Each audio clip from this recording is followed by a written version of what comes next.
I didn't cry when my father died. I was standing right there in that hospital room.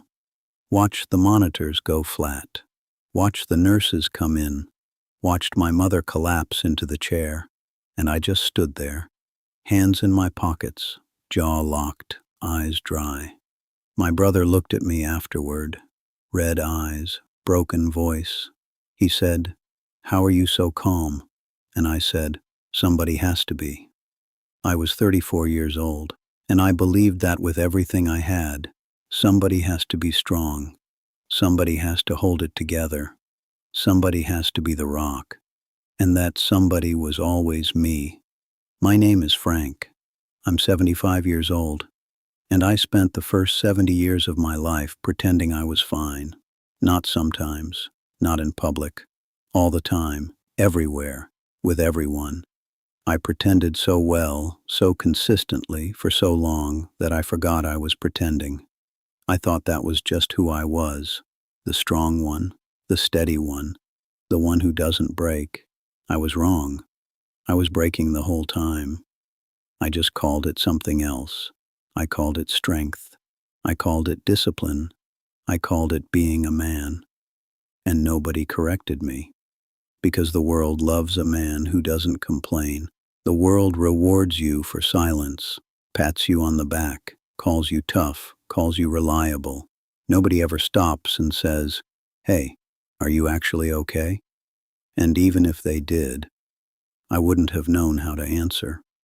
Let me go back, way back, to where this started, because this didn't start when I was 34. This started when I was barely old enough to remember. My father was a mechanic, big hands, quiet mouth, the kind of man who said more with a look than most people say in an hour. He wasn't cruel. I want to be clear about that. He wasn't a bad man. He was a closed man, shut tight like a fist, and he never opened. I never saw him cry. Not once. Not when his own mother died. Not when he lost his job for 6 months and we ate rice for dinner 3 weeks straight. Not when my sister got sick and we didn't know if she'd make it. He just worked and fixed things and stared at the wall sometimes in a way that scared me more than yelling ever could, because I could tell there was something enormous behind that wall, something heavy and dark and alive. But he never let it out. He just carried it every single day, until one day his heart gave out at 61. The doctors said it was cardiac arrest. I think it was everything he never said, finally catching up with him. And here's the thing about watching your father do that. You don't think, "That's unhealthy. I should do it differently." No. You think, "That's what a man looks like." You learn, you copy, you become him. Not because you want to, because you don't know there's another option. I became my father's silence the way you become your parents' accent. Without choosing it, without knowing it. It just becomes part of how you speak, how you move through the world, how you love, or how you fail to. I got married at 27. Linda, brown eyes that could see right through you. She was warm, the kind of warm I didn't know people could be. She touched people when she talked to them. She asked how you were feeling, and she actually wanted to know. I loved her immediately, and she loved me, but she loved a man she could never fully reach. I was good to her. I want you to know that. I was faithful. I was reliable. I provided. I showed up. But I never let her in. Not all the way. Not into the room where the real stuff was. The fear, the doubt, the sadness I carried around like a second skeleton underneath the one everyone could see. She would ask me, "Frank, what's wrong?" And I would say, "Nothing. I'm fine." 2 words. The most dangerous 2 words a man can say. I'm fine. I said those words 1,000 times, 10,000 times. I said them when I was scared. I said them when I was drowning. I said them when I sat in my truck in the driveway at midnight because I couldn't bring myself to walk into my own house and pretend everything was okay for one more night. I'm fine. Do you know what "I'm fine" really means? It means, I'm not fine, but I don't know how to say that. And even if I did, I don't believe anyone actually wants to hear it. That's what "I'm fine" means. Every single time. We had two boys, Thomas and James, good boys, strong boys, and I raised them the exact same way my father raised me. You fall down, you get up. You're scared, you push through. You're hurting, you keep going. You don't talk about it. You don't show it. You don't burden other people with your problems. I taught them that a man handles things. A man doesn't ask for help. A man doesn't need anyone. I taught them that with my words, with my actions, with every silence that filled the house when someone should have been talking. And they learned. God, they learned well. Thomas is 46 now. I can see it in him. The jaw, the distance, the "I'm fine" that comes out before you even finish asking the question. He's me, he's my father, he's my father's father. A chain, link after link after link of men who don't know how to say, "I'm not okay." I look at my son and I see 4 generations of silence, and it terrifies me, because I'm the one who passed it to him. I handed him that chain like it was an inheritance, like it was something to be proud of. Things got bad around 60, not all at once, slowly. The way water rises, you don't notice it until it's at your neck. I retired early. Health wasn't great, back problems, blood pressure. The usual things that happen to a body that's been carrying too much for too long. But it wasn't the body that was the real problem. It was the quiet. When you've spent your whole life using work to avoid yourself, retirement is terrifying, because suddenly there's nothing between you and you, no meetings, no deadlines, no problems to solve that aren't your own, just you, sitting in a chair, with all the things you never dealt with finally showing up and pulling up a chair next to you.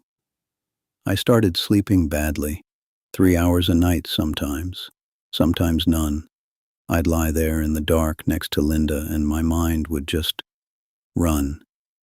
Every regret, every failure, every moment I should have said something and didn't. My father's face in that hospital bed. The look in Linda's eyes when she stopped asking me what was wrong, not because she stopped caring, because she got tired of hearing, "I'm fine." All of it, playing on repeat, every night, for years. And then came the anger. Not loud anger, not throwing things. Quiet anger, cold anger. The kind that sits in your chest like a stone and makes everything irritating. The way Linda chewed, the sound of the neighbor's dog, the news, everything. I was angry at everything because I couldn't be angry at the thing I was actually angry at, which was myself. For wasting so much time being closed, for missing so much by being strong, for building a life that looked solid from the outside but was hollow in the middle, like a tree that's been dead for years but still standing because nobody's pushed it yet. The push came on a Tuesday, an ordinary Tuesday. I was sitting in the kitchen, right here, this chair. Linda was at the store. The house was empty, and something happened. My chest got tight. My hands started shaking. I couldn't breathe. I thought I was having a heart attack. Like my father, at 61, I thought, this is it. This is how I go. Same as him. I called 911. They came, ran tests, hooked me up to machines, and the doctor came in and said, "Mr. Frank, your heart is fine. You had a panic attack." A panic attack. I'm 70 years old. I have never panicked in my life. I've been shot at. I've held a dying man on the side of a highway. I've been through things that would make most people fall apart. And now, I'm on a hospital floor because my body finally said what my mouth never could. The doctor asked me a question. Simple question. He said, "Mr. Frank, are you under any emotional stress?" Emotional stress. I almost laughed. I looked at this young doctor, maybe 35 years old, and I wanted to say, "Son, I've been under emotional stress since 1956. I just didn't know it had a name." But I didn't say that. I said, I'm fine. Even on that hospital bed, even with the monitors still on my chest, even with my hands still shaking. I'm fine. Because that's what men like me say. That's all we know how to say. Linda picked me up from the hospital. She didn't say much on the drive home. She just drove, quiet. And when we pulled into the driveway, she turned off the car and she sat there, and then she said something I will never forget.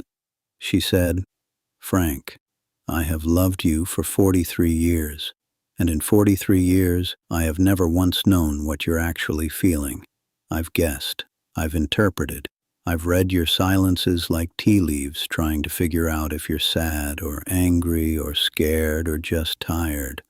But you have never told me, not once, and I'm 68 years old, and I'm tired, not of you, of the wall. I'm tired of loving someone through a wall." She wasn't angry. That would have been easier. She was exhausted. The kind of exhaustion that comes from 43 years of reaching for someone who won't reach back.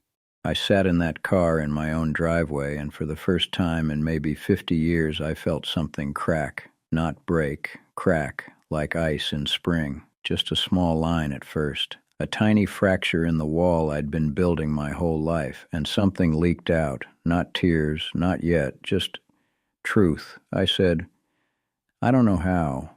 3 words. The most honest 3 words I had spoken in decades. I don't know how. I don't know how to tell you what I feel. I don't know how to let you in. I don't know how to be anything other than what I've been. And she looked at me, and she took my hand, and she said, "Then let someone teach you, please, before it's too late." 2 weeks later, I sat in a therapist's office for the first time in my life. 75 years old, sitting on a couch across from a woman who was younger than my sons. She asked me why I was there, and I opened my mouth to say, "I'm fine." Habit, reflex. The words were right there, ready to come out the way they always did. But something stopped them. Maybe it was Linda's face in the car. Maybe it was the panic attack. Maybe it was the image of my father dying at 61 with a chest full of things he never said. I don't know what it was. But instead of, "I'm fine," I said, "I need help." 3 words. The hardest 3 words I have ever spoken in my life. Harder than any fight. Harder than any loss. Harder than watching my father die with dry eyes and locked jaw. I need help. Because those words meant something terrifying. They meant I am not enough on my own. I cannot carry this anymore. I am not as strong as I pretended to be. And for a man who built his entire identity on being strong, that felt like dying. But it wasn't dying. It was the opposite. It was the first breath after 50 years underwater. I want to tell you what happened next, because this is the part nobody tells you. They tell you asking for help is brave. They put it on posters. They say it in speeches. But nobody tells you what it actually feels like. It feels terrible. At first it feels like you're naked in a room and everyone can see every scar, every bruise, every broken thing you've been hiding under your clothes. It's humiliating. It's uncomfortable. It's everything a man like me was trained to avoid. But then something happens. Slowly. Over weeks. Over months. The shame starts to dissolve. And underneath the shame there's something else. Relief. The kind of relief you feel when you've been holding something heavy for so long that you forgot you were holding it. And then someone says, "You can put that down now." And you put it down. And your arms ache. And your back aches. And you realize you've been in pain for decades and you just thought that's what life felt like. You thought the weight was normal. You thought everyone carried it. You thought that's just what being a man meant. It's not. It's not normal. It's not strength. It's not what being a man means. It's fear. That's all it ever was. Fear wearing work boots. Fear wearing a tough face. Fear pretending to be courage. I was never strong. I was afraid. Afraid that if I opened up, I'd fall apart and never come back together. afraid that if people saw the real me, they'd leave, afraid that if I admitted I was struggling, I'd lose the only thing I had, the image of a man who doesn't need anyone. And you know what happened when I finally opened up? I didn't fall apart. I came together. For the first time in my life, all the pieces of me were in the same room. The scared boy, the angry teenager, the silent husband, the distant father, the man on the hospital floor whose body screamed what his mouth refused to say. All of them, finally in the same room, finally acknowledged, finally allowed to exist. I'm 75 now. 5 years since that panic attack. 5 years since Linda said, "I'm tired of loving someone through a wall." 5 years since I said, "I need help." And I wish I could tell you everything is perfect now. It's not. I'm not cured. You don't undo 70 years of silence in 5 years. But I'll tell you what is different. I told Linda I was scared, out loud, with words, for the first time in 43 years. I told her I was scared of dying the way my father died. Closed, full, silent, and she cried. Not because she was sad, because she'd been waiting 43 years to meet me, the real me, not the statue, the man. I called Thomas, my oldest, the one who is exactly like me, and I said, "Son, I need to tell you something. I haven't been honest with you, not about who I am, not about what I feel. I taught you that being a man means being silent, and I was wrong. It's the worst thing I ever taught you, and I'm sorry." He was quiet for a long time. Then he said, "Dad, I'm not fine either." 5 words, and just like that, the chain broke. 4 generations of silence, exposed, named, broken. Not by force, not by anger, by one old man who finally had the courage to say the truth out loud. So here's what I want to say to you. Whoever you are, wherever you're watching this, if you're the strong one, if you're the one everyone leans on, if you're the one who says, "I'm fine" when you're drowning, I see you. I was you. For 70 years, I was you. And I'm telling you from the other side of that wall, it's better here. It's not easy. It's not comfortable, but it's real. And real is better than strong. Real is better than fine. Real is better than dying with a chest full of things you never said. You don't have to break down to break through. You don't have to lose everything to start being honest. You just have to open your mouth and say the thing you've been carrying, whatever it is, however heavy, however old, however buried, say it. To your wife, to your son, to your friend, to a stranger in a therapist's office, to yourself in the mirror at 3 a.m.